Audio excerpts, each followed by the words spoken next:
Bien, ¿ahora me escuchan? Sí, muy bien, Claudio. Ya, Sí, perfecto, Claudio. súper, excelente. Bien, en primer lugar quisiera agradecerlos a toda la audiencia precisamente para seguir este lanzamiento tan importante para nosotros como Escuela Humanidades.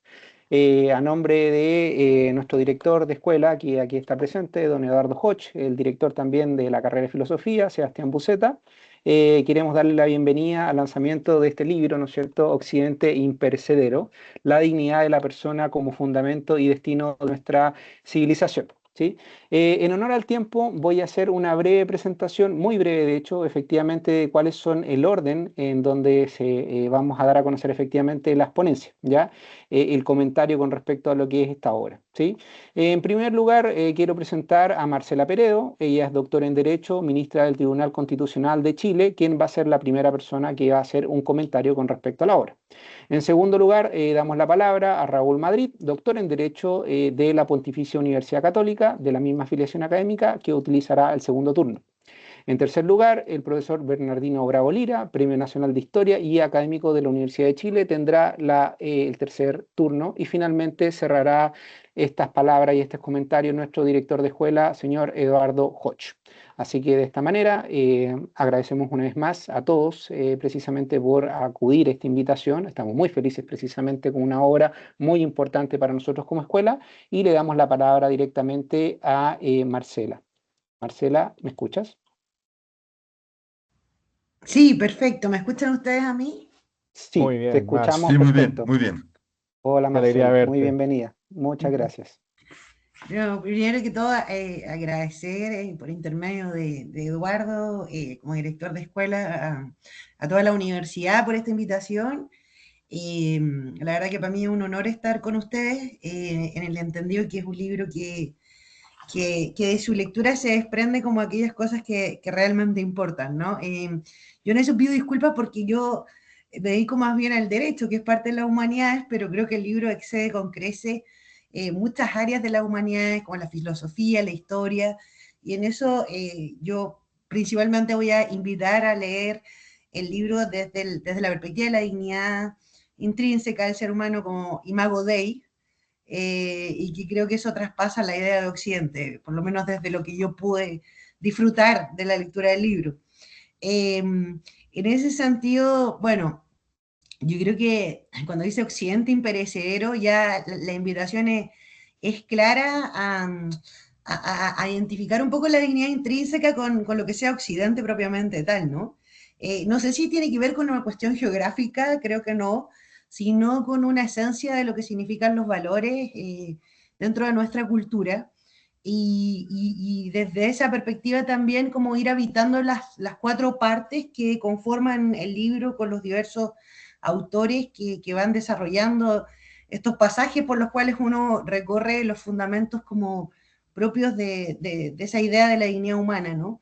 Y yo, bueno, decir en términos genéricos que estructuralmente uno puede ver el libro de modo panorámico, como un conjunto, un todo, o tal vez intuitivamente desde la metodología revisarlo por cada uno de sus apartados que también tiene un contenido per se, digamos, sin perjuicio del contenido de cada uno de los artículos que hay en cada apartado.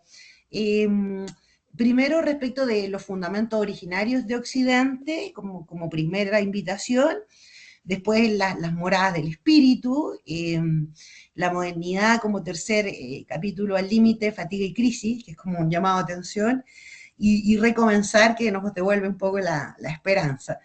No quiero decir mucho tampoco porque la idea, creo yo, siempre cuando uno habla de un libro, que es un muy buen libro, es invitar a la que la gente lo lea. Pero de todos modos me animo a dar algunas ideas para poder invitar a esa lectura, ¿no? Yo creo que en fundamentos originarios de Occidente uno puede apreciar como la idea de la persona, la centralidad y la primacía del ser humano, que está reflejada en los diversos artículos que uno puede recorrer en ese primer capítulo. Me parece que la idea de este del origen y el olvido del concepto de la persona en la tradición occidental es una invitación y un recuerdo y también una provocación para decir cosas que yo apunté, ¿no? No hay persona sin Dios. Volver a la idea de la causa primera. el fundamento de todo lo humano. Esa idea de la discusión de Arrio o de los arrianos, y esa idea del imago Dei derivada de la dignidad del hijo de ser hijo de Dios, ¿no? También olvidar un poco este sentido utilitarista que se le puede dar a la dignidad y volver entonces en ese sentido a la centralidad del ser humano. También dentro de ese mismo capítulo que son los fundamentos originarios, no pretendo ser exhaustiva en ello, recordar algún punto de lo que significa el cristianismo en Occidente y cómo entonces la tradición judeocristiana nos traspasa los valores de la verdad, ¿no? Y en ese sentido volver a la idea de la unidad del ser humano. También hay algunas ideas que pueden ser interesantes respecto de los límites del pensamiento, de cómo nos aproximamos a esta idea de la aparente dialéctica o de la supuesta división entre fe y razón, que finalmente no es tal si uno considera la unidad del ser humano. Y en ese sentido también, como Italia, la latinidad o el fundamento de Occidente también da lugar a esta idea de la civilización europea que hace el fundamento principal también para efectos de lo que se entienda como Occidente, ¿no?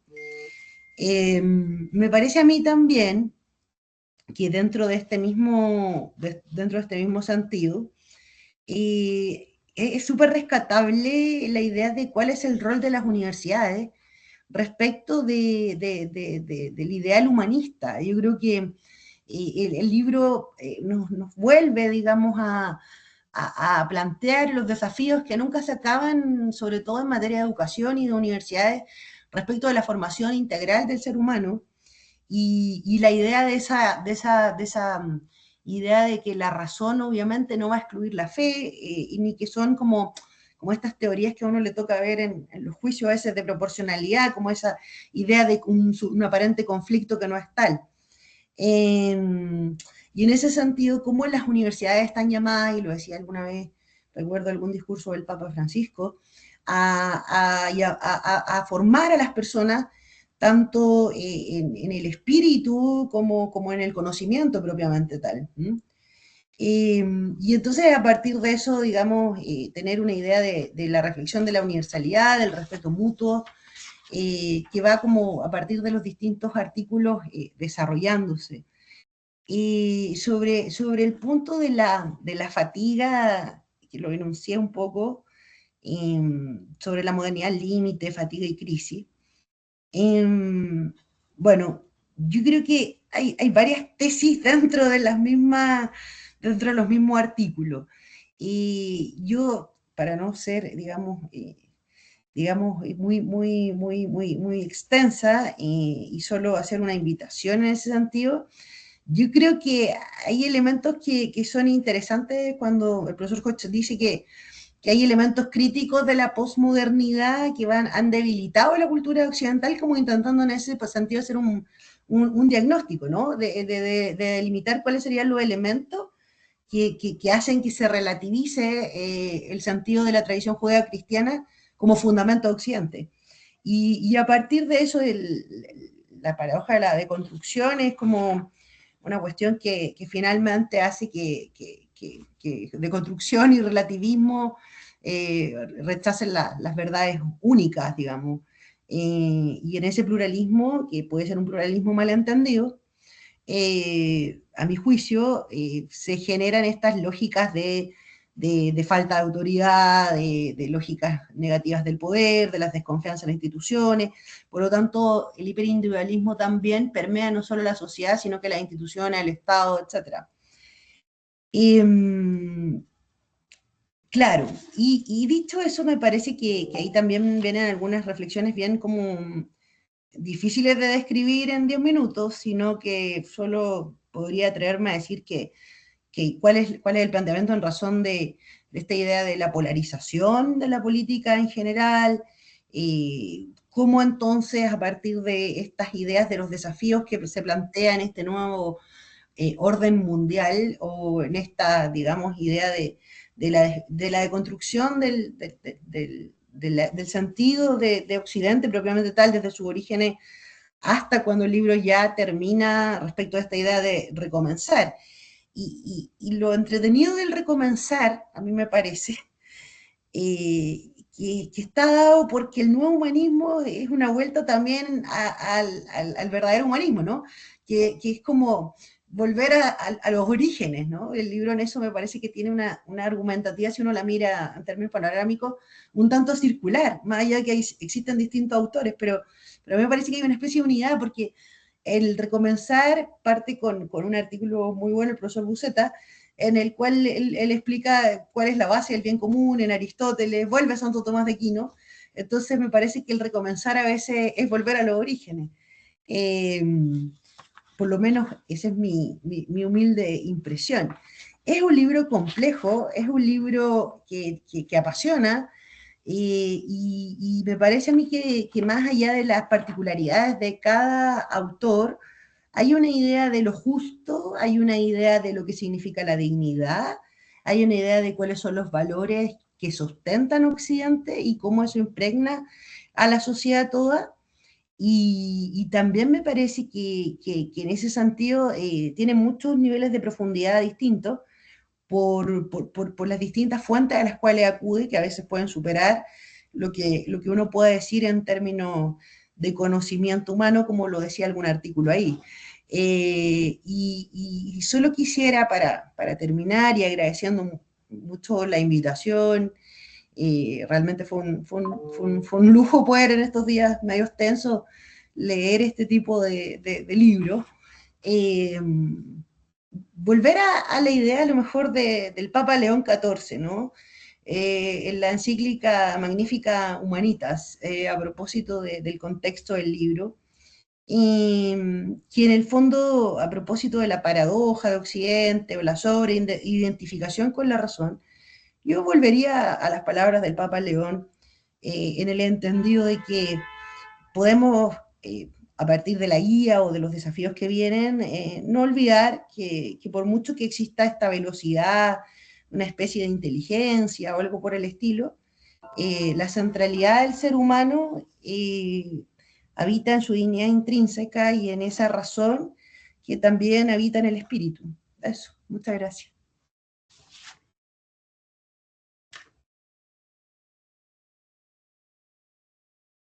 Perfecto, muchas gracias Marcela por tu presentación, muchas gracias por tu comentario al libro y de esta manera pasamos al segundo ponente en este caso que es Raúl Madrid. Así que Raúl, desde aquí en adelante tus minutos y solamente desbloquea tu micrófono para poder hablar. ¿No? Sí, te escuchamos perfecto Raúl, adelante.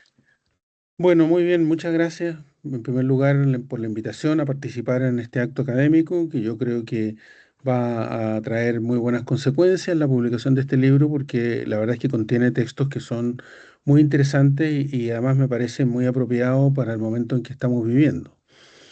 Esto lo digo porque para mí el centro del libro es justamente el intento de formular un rescate de un modelo antropológico vinculante con la naturaleza misma del ser humano y del cual deriva su dignidad.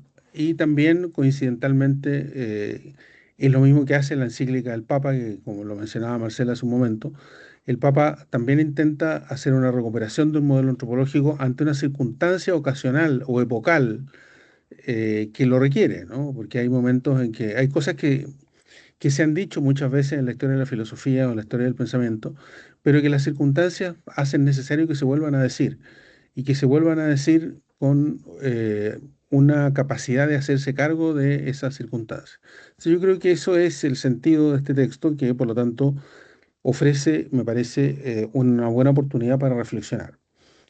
Claro, la idea de que la crisis de Occidente es la crisis de la persona o de la dignidad humana y por lo tanto la exigencia de una especie de nuevo humanismo es, creo yo, aceptada. A mí me parece que nosotros estamos viviendo una época en la cual la persona está siendo atacada desde varias perspectivas, siendo la principal de ellas el problema de la inteligencia artificial. Fíjense que ustedes que el año 1967, ya hace muchos años, Jacques Derrida, en la publicación del texto sobre la gramatología, decía que la metafísica era un paradigma que se clausuraba y que ese paradigma se clausuraba por una cuestión de naturaleza epocal, es decir, había una circunstancia, una ocasión.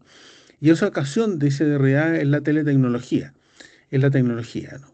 Ya hace muchos años, entonces, que la idea de que la tecnología es ocasión del eclipse de la civilización occidental y de la idea de persona humana ya está en la filosofía. Y por lo tanto, hoy en día en que tenemos una especie de ebullición de la cuestión tecnológica, me parece muy apropiado intentar recuperar ciertos fueros de la dignidad o de la naturaleza humana. El libro dice en la introducción que la civilización occidental nace de la idea de que cada ser humano posee una dignidad intrínseca. Yo pienso que eso es verdad, pero me atrevería a decir que hay algo anterior a la idea de la dignidad. De hecho, la idea de dignidad es moderna, no es clásica, es una idea moderna.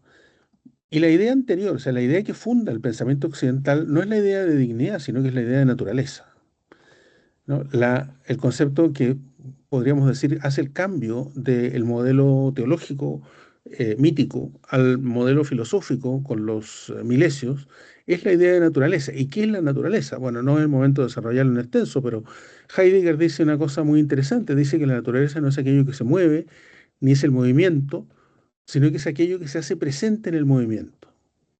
Es decir, aquello que se representa, que se vuelve a presentar en el presente porque está escondido, pero determina la presenciación del presente y del sujeto.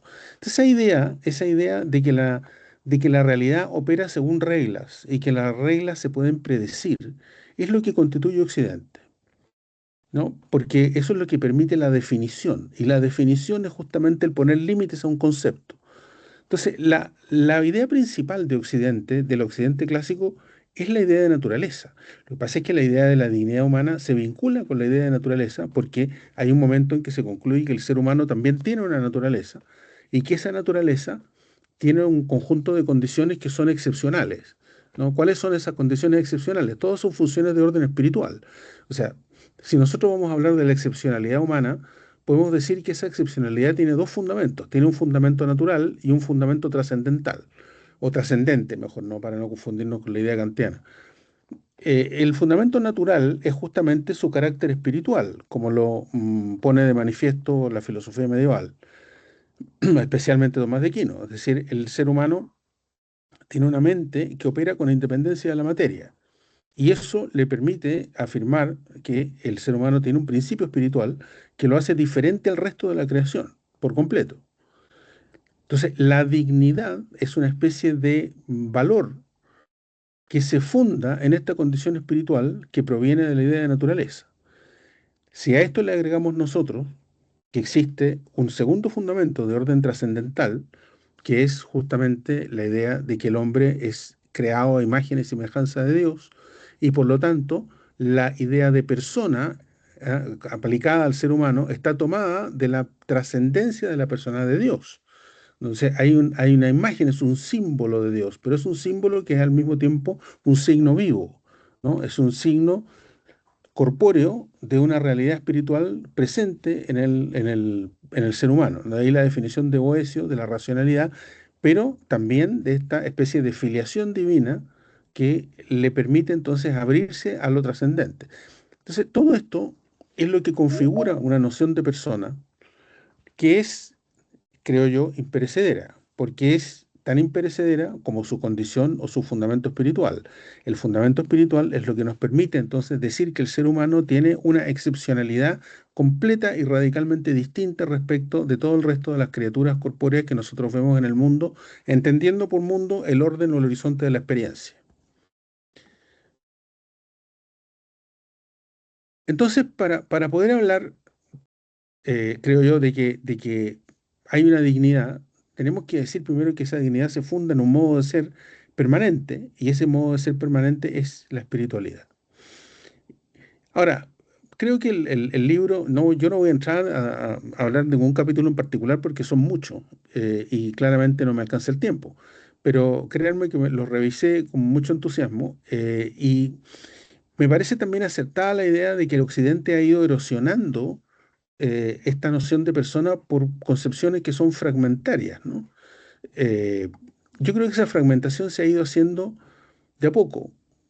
Podríamos decirlo, es una especie de pérdida de la excepcionalidad.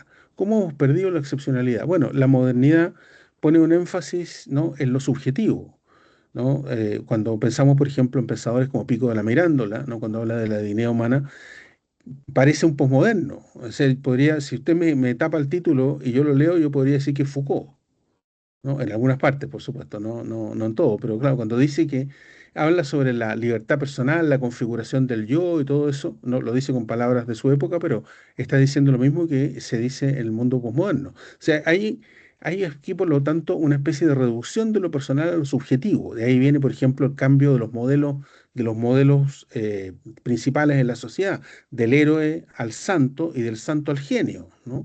El genio como el centro de la creación subjetiva, ¿no? O sea, la modernidad pura y dura, eh, primer prensado de aceite de oliva, ¿no? Es decir, la esencia de la modernidad es justamente esa subjetividad. Pero ¿qué otras cosas han contribuido para deconstruir? Me gustó mucho que la Marcelo usara la palabra deconstruir, porque la palabra deconstruir es muy importante en esta disolución de la persona, ¿no? La deconstrucción es una especie de estrategia de lectura según la cual no existe ninguna jerarquía en los signos y por lo tanto el lector puede establecer la jerarquía accidental que le parezca apropiada y en consecuencia esa jerarquía permanece el tiempo que dure la interpretación concreta. Eso es una deconstrucción. Por lo tanto, es una especie de confusión de los términos de un binomio. Bien, ¿qué elementos a nosotros nos permiten decir que Occidente se ha ido erosionando en este concepto central de la persona humana? Bueno, varios.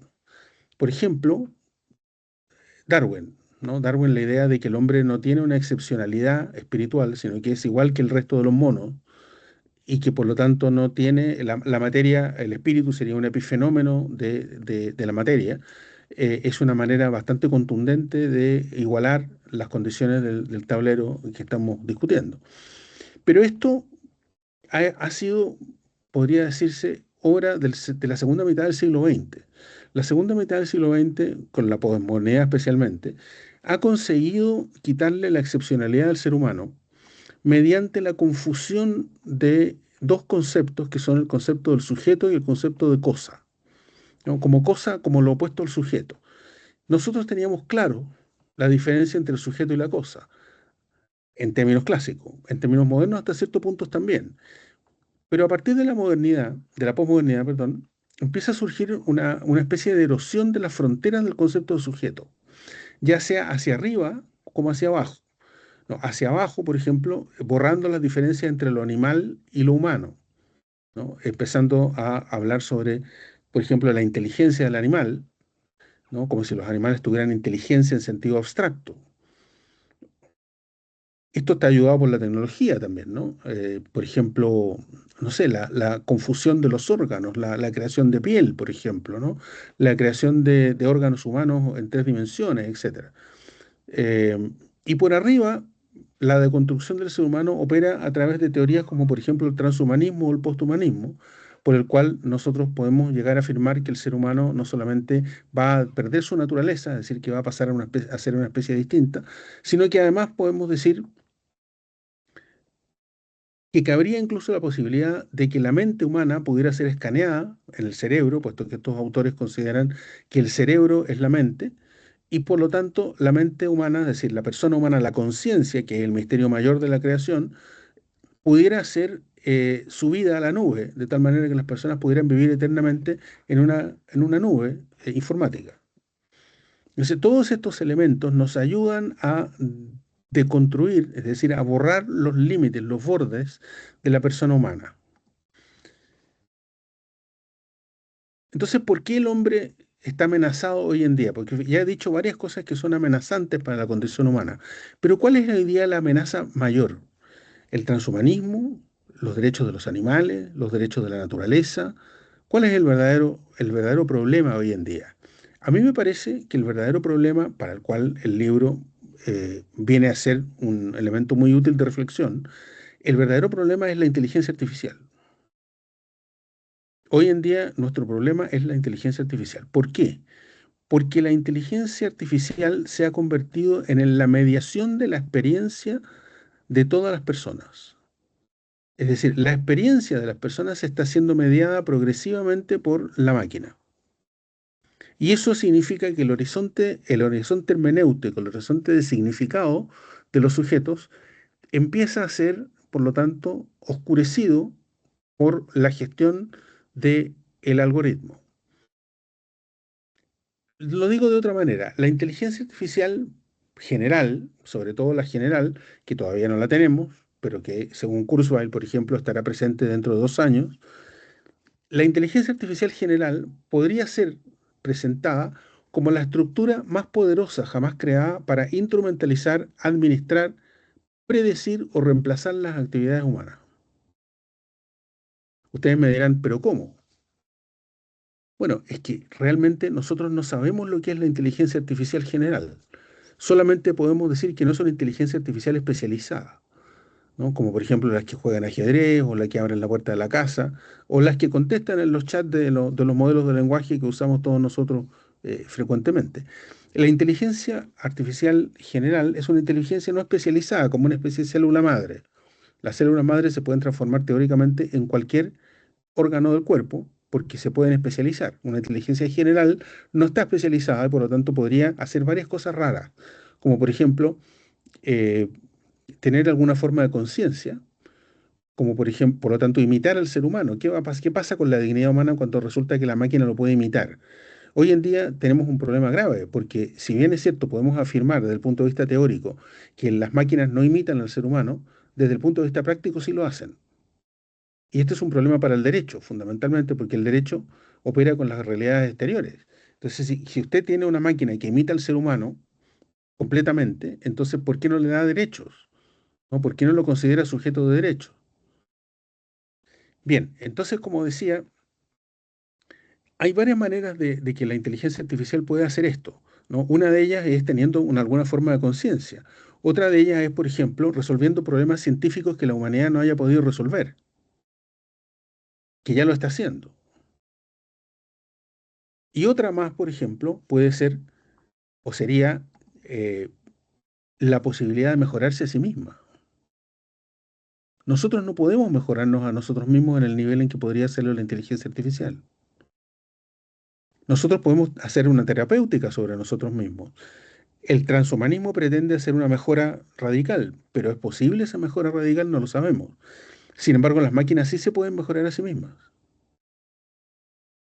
De hecho, una inteligencia artificial general sería equivalente a todas las mentes que han existido, que existen o que existirán, por lo menos en lo que se refiere a la información que de esas mentes disponen. Entonces, imagínense, ahí estaría bueno para escribir, ya se me había ocurrido el otro día escribir un artículo que se llamara La inteligencia artificial y el Tratado de los Ángeles, ¿no? Porque un ángel es justamente, un ángel es una especie, ¿no? Y la especie, la sustancia especie angélica, posee toda la inteligencia que en el caso del ser humano tienen los individuos, ¿no? Entonces, imagínense una realidad artificial que puede imitar la inteligencia humana como especie. Entonces, yo creo que el verdadero problema que nos está planteando acá el libro es justamente por oposición a los grandes desafíos que nos presenta el mundo contemporáneo. Y esos grandes desafíos están vinculados justamente con con la esencia de un problema que es el que voy a decir ahora, que es la mímesis, que es la imitación de lo humano por la inteligencia artificial, la imitación de lo humano por la máquina. ¿Qué vamos a hacer cuando eso sea real? Bien, según mi cálculo, llevo 14 minutos. Y entonces voy a dedicar el último minuto a decir algún breve comentario sobre algunos artículos, ¿no? No los voy a mencionar porque no tengo tiempo, pero por ejemplo el artículo sobre la universidad y el Bildung me llamó mucho la atención, eh, aunque yo creo que no hay que recuperar el Bildung, porque el Bildung es la filosofía idealista alemana. Lo que hay que recuperar es el modelo ser humano que está en la universidad escolástica, que ese es más compatible con el nuestro. Pero bueno, eso da para otra discusión. Me encantó, por ejemplo, la referencia a Thomas Mann en el artículo de Santiago Argüello, porque yo soy fanático de Thomas Mann, entonces me encontré con este señor aquí y me fascinó. El tema de la solidaridad del evanescente profesor Martínez también está muy bien desarrollado. Y en fin, todos los artículos están muy bien. Les agradezco mucho, por lo tanto, esta invitación y ciertamente creo que este texto será de mucha utilidad para todos los académicos y la gente que piensa sobre esta cosa. Muchas gracias. Perfecto, Raúl, muchas gracias por tus comentarios directamente al libro, muy acertados me parece, de acuerdo a lo que está dentro del contenido, y que también motiva la lectura, que eso nosotros también lo que esperamos. Bueno, de esta manera pasamos a nuestra tercera ponencia, a nuestro tercer comentario del profesor Bernardino Bravo. Profesor Bernardino, vimos que entró, no sé si me escucha.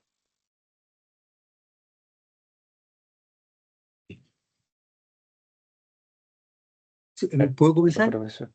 Bueno, Hola, profesor. Sí, adelante, muchas gracias. esta obra se titula Occidente imperecedero, la dignidad de la persona como fundamento y destino de nuestra civilización.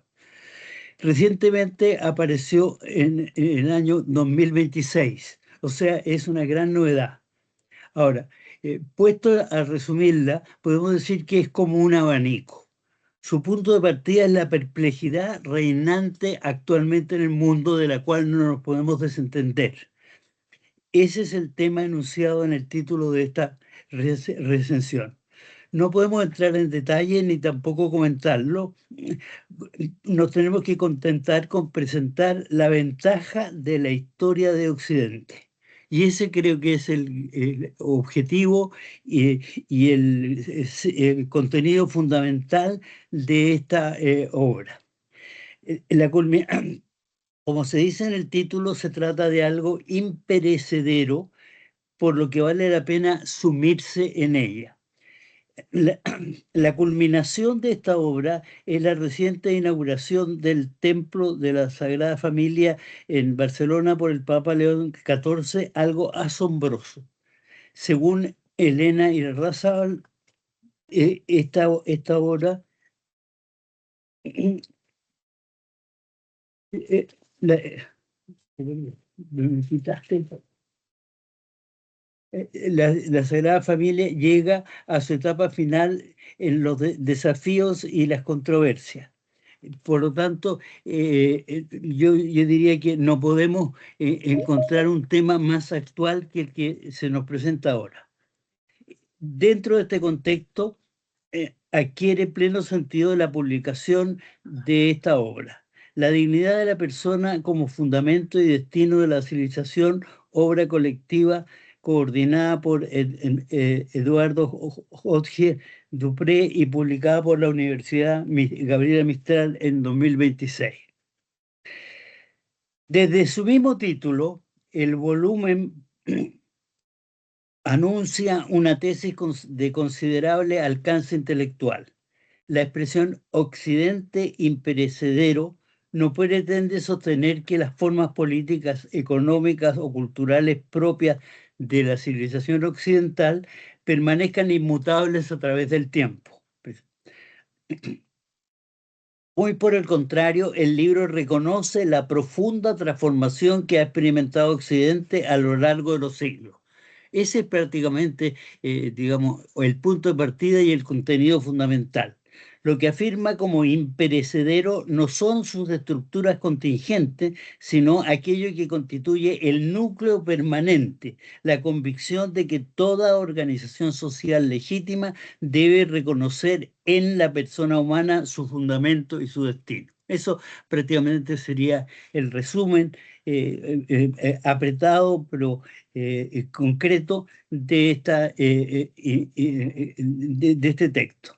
Esta idea aparece formulada en las primeras páginas de la obra. La introducción general sostiene que la originalidad de Occidente radica en haber concebido como persona, como un ser dotado de dignidad intrínseca anterior a toda utilidad social, política y económica al hombre. Desde la comprensión del hombre nacieron las categorías fundamentales del derecho, de la moral, de la libertad y de las instituciones que caracterizan a nuestra tradición occidental. La crisis contemporánea, en consecuencia, no sería simplemente una crisis política, económica, sino una crisis mucho más profunda, el progresivo olvido de esa concepción originaria de la persona. A eso es lo que nos enfrenta esta obra. Desde esta perspectiva, el propósito de ella no consiste únicamente en describir el pasado de Occidente. Su intención es más ambiciosa. Los distintos autores reunidos en el volumen buscan comprender cómo se formó esta civilización, cuáles fueron los principios que la hicieron posible y la llevaron a su extraordinaria continuidad histórica, de qué manera los principios se expresaron en instituciones concretas y cuáles son los desafíos que enfrentan en la actualidad. A eso es lo que se refiere el título. Se trata, por tanto, de una obra que combina la reflexión filosófica, la historia, el derecho, la teología y las humanidades, ofreciendo una visión de conjunto que trasciende a cada una de disciplina en particular. Esta es la clave para entender esta obra y para valorarla y para obtener una posición clara y definida con la cual podamos nosotros manejarnos en el mundo que nos movemos. Uno de los aspectos que más llama la atención es la profunda unidad intelectual que preside el volumen. A pesar de reunir 17 estudios elaborados por especialistas de distintas áreas, la obra no transmite la impresión de ser una simple recopilación de artículos independientes.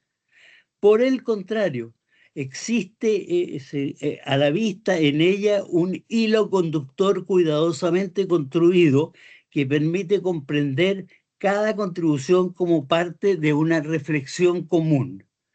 Esta unidad no proviene únicamente de la organización material, física de los capítulos, sino sobre todo de la coincidencia de todos los autores en torno a una pregunta fundamental. ¿Qué permanece en Occidente cuando desaparecen las circunstancias históricas que le dieron origen? La respuesta ofrecida en este libro, la respuesta confiere al libro un notable equilibrio entre historia y actualidad. Los autores no proponen una reconstrucción arqueológica del pasado ni una defensa nostálgica de forma histórica desaparecida. No es un balance de lo pasado. Tampoco identifican el destino de Occidente con la conservación mecánica de determinadas instituciones. Lo que intentan, su objetivo, es rescatar los principios que dieron origen a dichas instituciones y que continúan ofreciendo criterios para enfrentar los problemas del presente. En este sentido, la obra evita tanto el inmovilismo como el simple progresismo, proponiendo una lectura dinámica de la tradición occidental que reconoce simultáneamente la continuidad de su fundamento y la transformación constante de las manifestaciones históricas suyas. Al respecto, no deja de ser significativo que esta reflexión haya surgido precisamente desde el ámbito universitario. O sea, no es una reflexión cualquiera. A lo largo de toda la obra se percibe la convicción de que la universidad constituye uno de los espacios privilegiados para el cultivo de la memoria histórica y para la conservación de aquellas tradiciones intelectuales que permiten a una civilización comprenderse a sí misma. En tiempos marcados por la especialización creciente y del conocimiento, Occidente imperecedero reivindica nuevamente el valor de las humanidades, cuyo ámbito es indispensable para pensar las grandes preguntas acerca del hombre, la sociedad y la historia. Uno de los mayores aciertos de Occidente imperecedero es por eso la cuidadosa organización de sus contenidos. Cada una de sus 4 partes representa una etapa de ese proceso y encuentra en su pleno sentido únicamente cuando se la considera en relación a las otras tres. La estructura del libro, por tanto, constituye en sí misma una de las principales manifestaciones de la unidad que atraviesa toda la obra. Veamos rápidamente cuáles son esos cuatro. La primera parte significativamente titulada Fundamentos Originarios de Occidente, constituye un punto de partida de toda reflexión. No se trata simplemente de estudiar los antecedentes históricos de la civilización occidental, sino de identificar las ideas cuya permanencia ha permitido mantener una continuidad espiritual a través de los siglos. La pregunta fundamental que orienta estos primeros estudios podría formularse del siguiente modo: ¿qué hizo posible la aparición de una concepción del hombre radicalmente distinta de la conocida en el mundo antiguo? La respuesta que ofrecen los distintos autores converge en una idea central. La noción de persona constituye la aportación más original de la tradición occidental. Lejos de tratarse de un concepto puramente jurídico o psicológico, la persona aparece entendida como una realidad ontológica, dotada de dignidad propia e irreductible a cualquier función política, tanto por haber sustituido a la filosofía clásica como por haber integrado la herencia griega, la tradición bíblica y el derecho romano en una síntesis que es la que ahora tenemos delante, que transformó profundamente la comprensión del ser humano. Este es el gran aporte, el gran sentido de esta obra.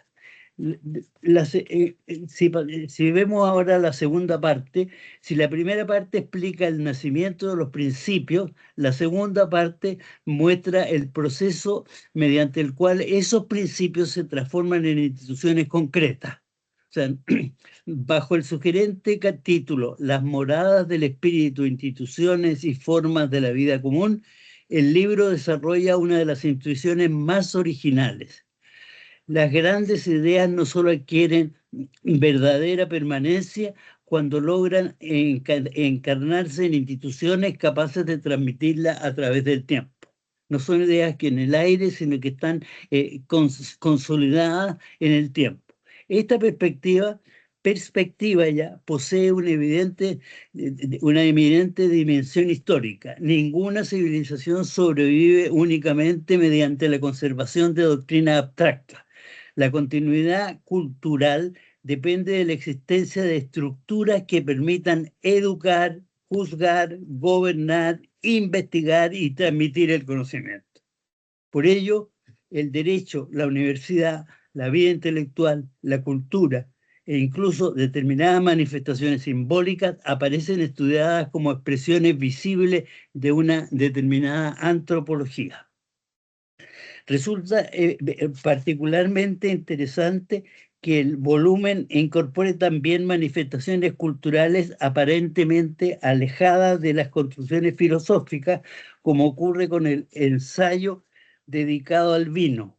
Lejos de constituir una curiosidad marginal, dicho capítulo pone de relieve una civilización que una civilización se expresa igualmente en sus hábitos cotidianos, en sus formas de convivencia y en aquellos símbolos que generación tras generación transmiten una determinada concepción de la vida.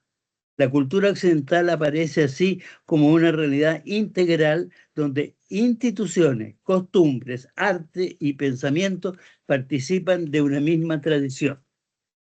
La tercera parte, entonces, nos lleva, según esto, significativamente a lo que llamamos la modernidad al límite, fatiga y crisis. Constituye probablemente el momento de mayor intensidad reflexiva del volumen. La modernidad al límite, fatiga y crisis. Si las secciones anteriores habían mostrado los fundamentos antropológicos e institucionales de la civilización occidental, ahora la atención se desplaza hacia el examen de las tensiones que caracterizan al mundo contemporáneo y nos tienen a mal traer, podríamos decir. Sin embargo, sería un error interpretar estos capítulos como una simple crítica de la modernidad o como una defensa nostálgica del pasado. La preocupación de los autores es mucho más profunda. Lo que buscan es comprender no es únicamente el origen de determinados problemas políticos o culturales, sino la naturaleza de una crisis que afecta a la comprensión misma del hombre y por consiguiente al conjunto del edificio civilizatorio construido sobre aquella concepción de persona que había servido de fundamento al Occidente a través de los siglos. Casi llegando al final, podemos decir que no resulta casual por ello que varios capítulos dediquen especial atención al relativismo, al utilitarismo y a diversas corrientes postmodernas. Más simples que simples escuelas filosóficas, estas tendencias aparecen interpretadas como manifestaciones de una transformación mucho más amplia de la cultura contemporánea. El relativismo, por ejemplo, no constituye únicamente una determinada teoría del conocimiento. Representa además una actitud intelectual que termina debilitando la posibilidad de reconocer verdades comunes capaces de sostener una auténtica convivencia política. Cuando toda verdad se reduce a una opinión y toda convicción queda sometida exclusivamente a la voluntad individual, las instituciones dejan de apoyarse sobre principios compartidos y comienzan a depender únicamente de relaciones de fuerza o de consensos circunstanciales.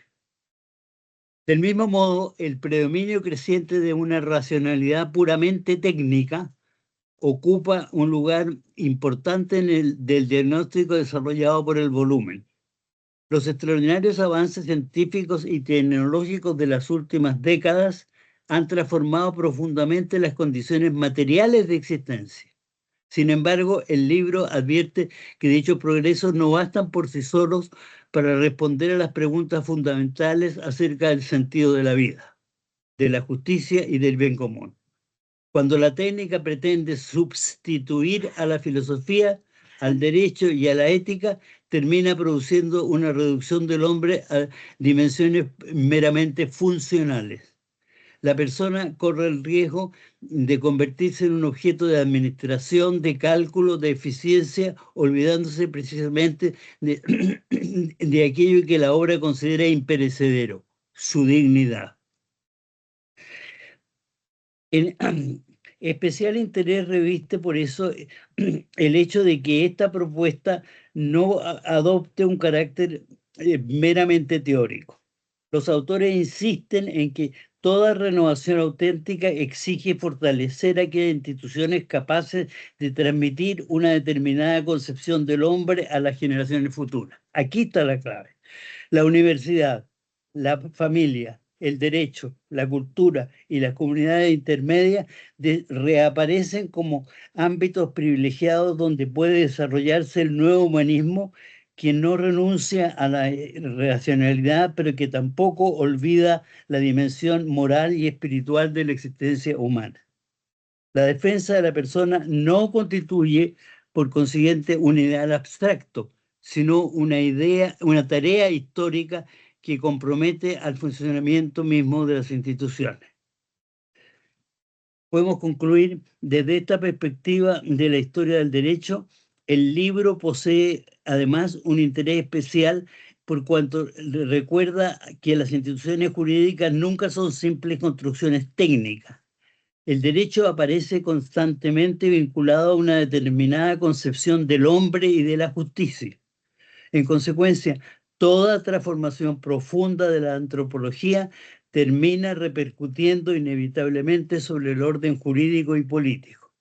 Esta observación resulta particularmente relevante en el contexto contemporáneo, donde con frecuencia se pretende discutir las instituciones prescindiendo de las concepciones filosóficas que históricamente le dieron su origen. Por otra parte, y casi puedo con esto terminar, la publicación de una obra de estas características desde una universidad chilena posee un significado trascendente en el esquema académico. Ella pone de manifiesto la plena participación de Hispanoamérica en la tradición occidental de Occidente. Lejos de contribuir a una realidad periférica, el mundo hispánico forma parte de una continuidad histórica que integra el legado romano, cristiano y universitario. En este sentido, el libro invita también a reconsiderar la identidad cultural de nuestras instituciones y el lugar que ocupan dentro del desarrollo histórico occidental. Toda gran obra colectiva aspira a algo más que a reunir investigaciones especializadas. Busca ofrecer una interpretación capaz de iluminar una realidad histórica en el conjunto. Esta obra, Occidente Imperecedero, alcanza plenamente ese propósito. La cuidadosa articulación de sus 4 partes que ya hemos enunciado permite comprender que la historia de Occidente constituye un proceso continuo en el cual los fundamentos antropológicos, las instituciones, las crisis y las posibilidades de renovación permanecen vinculadas. La dignidad de la persona aparece así no solo como el tema del libro, sino como el principio ordenador que confiere unidad a todo el volumen. En esta época, por la incertidumbre cultural y por el cuestionamiento permanente de las tradiciones, esta obra representa oportunamente que las civilizaciones no perduran exclusivamente por la fuerza de las estructuras políticas y económicas. Su verdadera permanencia depende de la capacidad para conservar vivos aquellos principios que reconocen en cada persona un valor absoluto, fundamento del derecho, de la libertad y de la convivencia. Si se olvida la persona, se olvida todo. Precisamente por ello, el calificativo imperecedero de esta obra adquiere aquí su pleno significado. No designa la inamovilidad y la inmovilidad de la civilización, sino la permanencia de una idea del hombre que continúa ofreciendo orientación incluso en medio de las transformaciones más profundas de la historia. Termino evocando una culminación, un hecho que es en cierto modo una culminación de esta obra como la inauguración del Templo de la Sagrada Familia en Barcelona por el Papa León XIV, que es verdaderamente algo asombroso. Según Elena Irarrázaval Sánchez, a quien hemos citado, los visitantes llegaron nada menos que a más de 4 millones de personas. Esto nos tiene que dejar, nos deja, digamos, pensando que verdaderamente hay elementos imperecederos a los cuales debemos destinar nuestra atención y nuestra actuación según se propone en esta obra.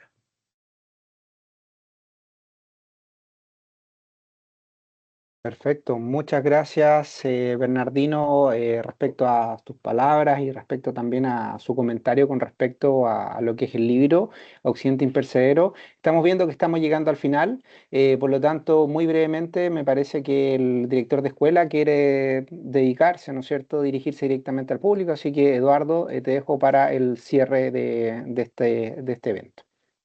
Bueno, muchas gracias. Bueno, más que como director de escuela, me dirijo a usted en la calidad de editor de la obra. Así que yo primero quería agradecerle a Dios por esta oportunidad, por estar con usted en este momento.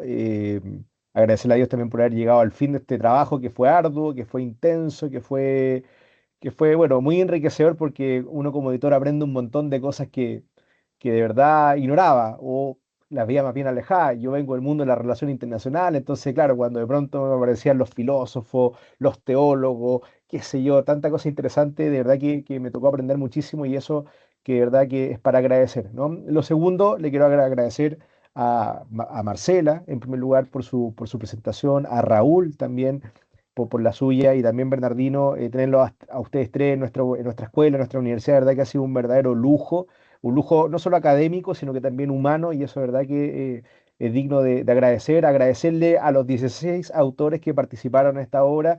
Como ustedes pudieron ver, hay 16 profesionales, humanistas, hay teólogos, filósofos, hay cientistas políticos, hay gente que viene del derecho, y por lo tanto esa diversidad es probablemente el desafío más grande de la obra, pero bueno, dentro de esa diversidad, dentro de esa enorme gama de posturas, formaciones, visiones, de verdad que el libro deja algo, y eso también hay que agradecerlo muchísimo, la disposición que cada uno tuvo de poder ajustarlo a los requerimientos, bueno, y todo lo que la gran parte de nosotros ya conocemos, y destacar también a alguien muy especial. Si ustedes se fijaron, este fue un libro que tuvo una convocatoria abierta. Esto fue, obviamente, como cualquier obra, siempre uno invita a los amigos, a los conocidos, pero también cabe destacar que hubo gente que llegó postulando con su artículo. Y por lo tanto, le quiero agradecer a todos sus profesores de Santiago y de otras ciudades de Latinoamérica que participaron con su aporte, porque también se sometieron al mismo requerimiento, al comité editorial, etcétera. Entonces, de verdad que eso fue un gran logro, y también un gran regalo, porque efectivamente hay un trabajo muy grande detrás, y pareciera ser un poco forzoso, pero también agradecerle a Anita Serra. Anita Serra es la única mujer de nuestra obra.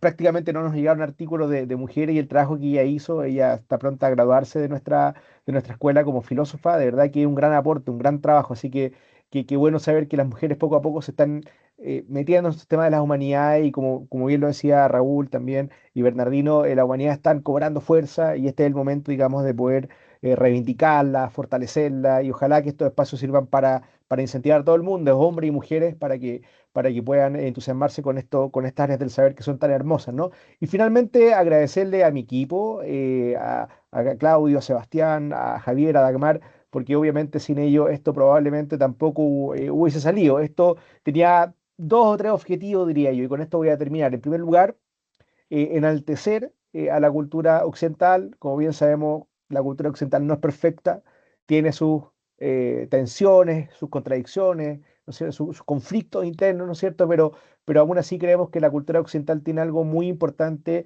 y que eso vale la pena hoy día destacarlo.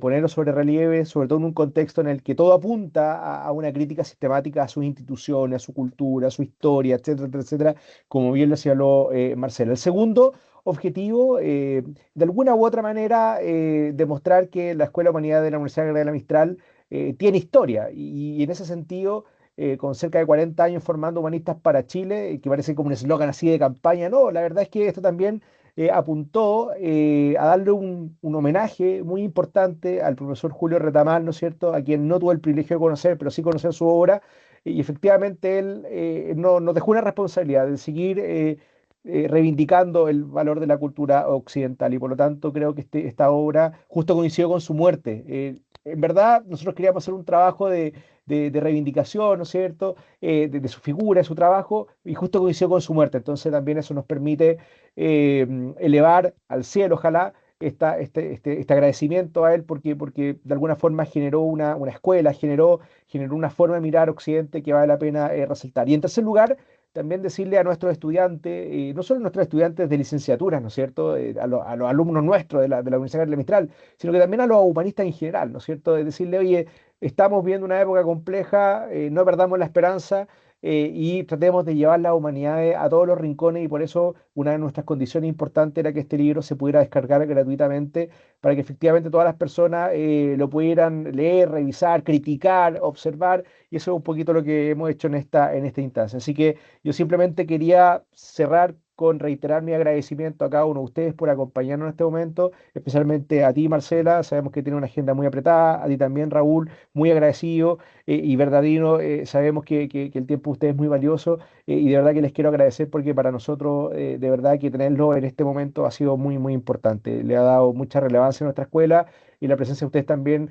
nos obliga a nosotros como escuela, como escuela de humanidades, como universidad, a estar en esta discusión, participando, y no dejar que otros hablen, porque de alguna forma hemos perdido harto terreno durante las últimas décadas, y creo que es el momento de tomar la bandera para reivindicar aquellos valores y aquellas instituciones que de alguna forma le han dado sentido a nuestro bloque cultural, como le diría Huntington, a esta civilización, tan cuestionada, obviamente llena de tensión y contradicciones, pero digna de poder resaltar precisamente por toda su tradición cristiana, ¿no es cierto?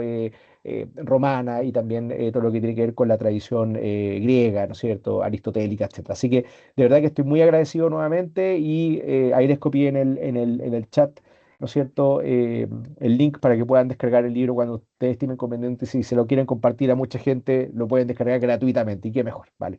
Así que nuevamente gracias. Gracias a ti, Claudio, por haber servido como digamos, como, eh, no sé cómo llamarle, como administrador de la actividad. Así que muchas gracias a todos nuevamente.